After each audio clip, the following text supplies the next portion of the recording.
Hi, and welcome to this presentation on emotional behavior disorders. I'm Candace Southall, and I'm here to share with you some of the eligibility criteria and characteristics that result from emotional behavior disorders. To get you warmed up, I'm going to share this video of Brittany and Trish. They can show you some of the emotions and the pitfalls and interventions that might work for students with emotional behavior disorder.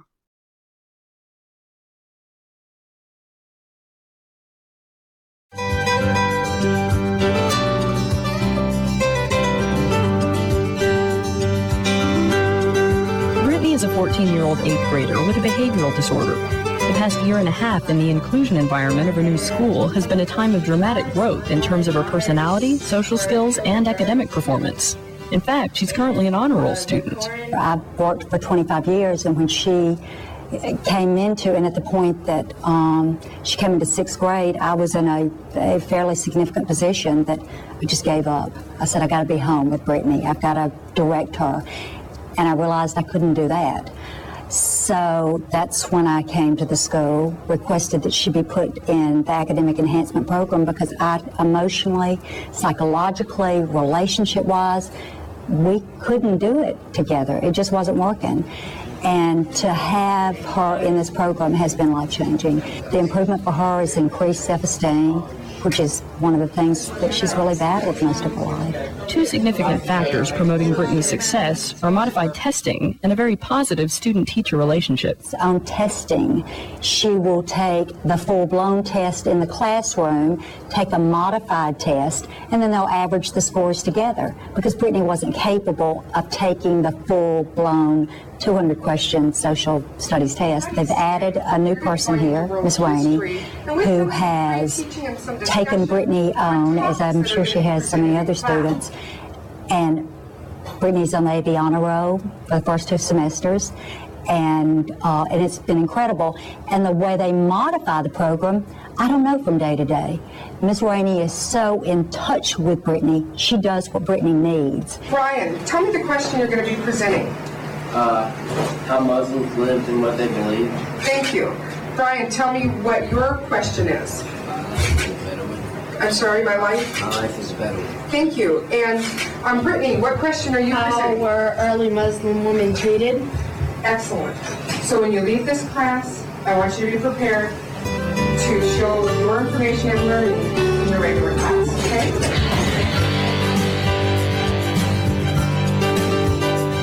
Tricia is a 12-year-old 7th grader at an inclusion school. She has an emotional disorder. Tricia feels her toughest challenge is her grades, which range from A's in gym and academic enhancement to F's in math and English. One academic subject Tricia likes is science because of her teacher, Miss Gilmore. She's nice and she's sweet and she's helpful and she helps people more than my other science teachers did. If I can't find something with my page number with where my questions are, she just helps me turn to that page because I have trouble finding page numbers for the answers on my paper. So Tricia makes good grades in science, so her relationship with Miss Gilmore seems to be an important factor in her learning. Another key behavioral support Tricia receives is social skills training. Tricia's character education teacher explains the philosophy and process of such interventions. A lot of times it's really difficult because the teachers, of course, don't want their classrooms disrupted. And I can't blame them for that. You can't teach if students' behavior becomes disruptive in the classroom. So we have to find ways to prevent that from happening on the onset. And I always feel like that's the key, prevention. So we're going to look at a behavior plan where we're trying to deal with these behaviors, in fact, before they could ever occur. And then I always try to have sort of a crisis plan for students that do have those serious behaviors that may be aggressive or disruptive so that we know what we're going to do in case that would ever occur. So I work with consistency and following through with whatever the consequences that we decide are going to be for that student. Sometimes it's teaching replacement behaviors because we're obviously targeting certain behaviors that we're trying to change to help that student become more successful. Does this bother you, Tricia, if you were taking a test? Yes, Okay, so what could you do? ask the person to stop. Okay. You would say their name first. What would I name? Miss Shipman, will you please stop thinking that for? Okay. Good. And I'll go back to her. Thank you. Well, thank you. Okay. Good job, Tricia. Okay, what I want you to do now is we're going to role play some situations, okay? Role-playing is an instructional strategy often used with Tricia. Debbie Shipman explains how the strategy works. What we're doing is we're targeting specific social skills from the student's IEP that they need to work on. What we do is we model the Now, go skill. over here and see if you can do that. We role play it ourselves and have the students look at how the skill's done, following the steps. And then we have the students role play different situations. And what I like to do is to look at what problems the kids are actually encountering throughout the school day. So even though they may not be aware of it, when I'm selecting the role plays, I actually go around throughout the school day, and Miss Vick does too when she helps me do the role play. And we find incidences where the students have encountered problems in their classroom, in between classrooms, could be in the lunchroom. Good job. And we use those role plays for them to select and then decide what social skill or strategy that they're going to use to solve that social problem. The biggest challenge is to get the students to apply what they've learned. This also means getting students to take control of their behavior. When Mrs. Shipman sees Tricia transfer the skills modeled in class to a real-life setting, she uses the reinforcement of a recognition notice, a commendation for good work used by teachers school-wide. You're under 3, and you think you're under 3 because? I'm following directions. You did a great job following directions. And what do you think you learned today? To say flat things and not rude things like I always do. It's why I always say rude things. I get it from my mom, I get it from my uncles, get it from my own family. And who's in charge of your behavior? Me. Absolutely. So what's a choice that you can make? When you want to make a request, can you do it in a different way? Okay. I'm going to watch for that to happen. And if I see you make a request politely, I'm going to give you a recognition. Good. Alan?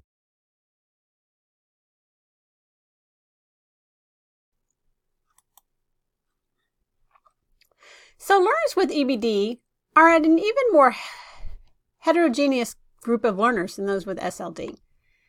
The category has students exhibiting a wide range of behavior, but there are still some commonality across the variety of behaviors. 1, it upsets others. 2, the behavior interferes with the student's learning and the learning of others. And then this leads to the student experience being ostracized, which puts them at a disadvantage, and gives them less opportunity to practice those social skills. These students are often blamed for their disability rather than considering changing the environment so that we can bring down barriers that present a challenge for them. Some experts believe that putting students with EBD in self-contained or direct service environments is unfair because students with anxiety, withdrawal, depression, or just experience unease or any of these disorders, they retreat around others who are acting out and externalizing. What do you think? The definition of EBD is controversial, but the federal level of regulation, which is IDEA, has published its definition. Just know that the federal definition uses the term emotional disturbance, but in Georgia we use the term emotional behavior disorder. Let's read the definition. Emotional disturbance means a condition exhibiting one or more of the following characteristics over a long period of time to a marked degree that adversely affects the child's educational performance. A, an inability to learn that cannot be explained by intellectual, sensory, or other health factors. An inability to build or maintain satisfactory interpersonal relationships with peers and teachers. Inappropriate types of behavior or feelings under normal circumstances. A general pervasive mood of unhappiness or depression, or a tendency to develop physical symptoms or fears associated with school or personal problems.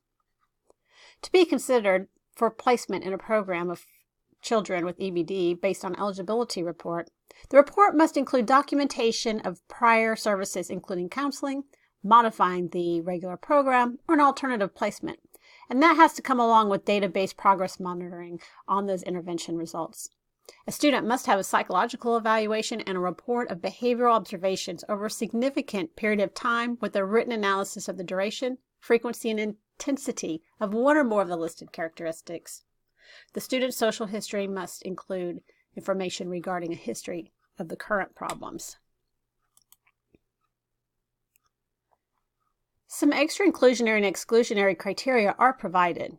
Your book describes social maladjustment as an exclusionary disorder. Your book says it's a pattern of purposeful, antisocial, destructive, and delinquent behavior. I think that the primary reason behind the excluding social maladjustment would be to eliminate the tax on the resources to have to provide IEPs to all students who are incarcerated.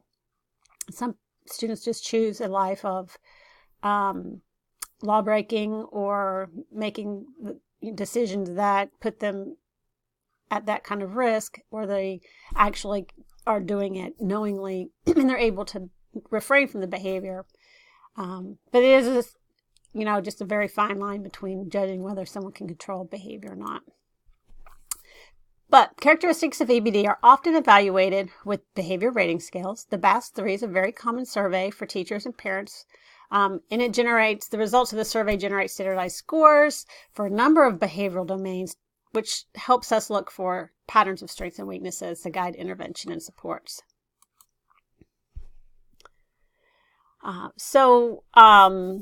Learners with EBD are considered a high incidence category. It has about 1% of the population, and certainly is a growing emphasis in our schools with mental health and positive behavior supports in the schools. Some suspected causes of EBD stem from biological and environmental factors. I wonder, do you think poor school performance could cause EBD? Is it a cycle that could work backwards? Think about it. But what techniques do we use to teach children to manage and control their own behavior?